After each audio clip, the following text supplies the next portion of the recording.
এই সময়ে মধ্যপ্রাচ্যে বা ছোটোখাটো দেশে আসা উচিত কেন হবে না, তার একটা হিসাব আমি আসলে করছি। তো বিষয়টা এরকম, যদি আপনি মাসে এই বর্তমান সময় সর্বোচ্চ বেতন 2,000 রিয়াল, তার মানে বাংলাদেশের 64,000 টাকা বা টাকার মতো হয়। তো এটাও যদি পান সেটাও কিন্তু খুব কম, একেবারেই কম। এটা খুবই ভালো বেতন।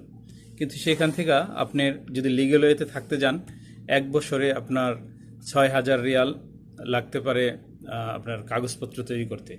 এবং কি আপনার সর্বনিম্ন জীবন ধারণ করতে, আপনার ফ্যামিলি চালাইতে অন্তত প্রতি মাসে 1,000 রিয়াল, সরি 30,000 টাকার মতো লাগে।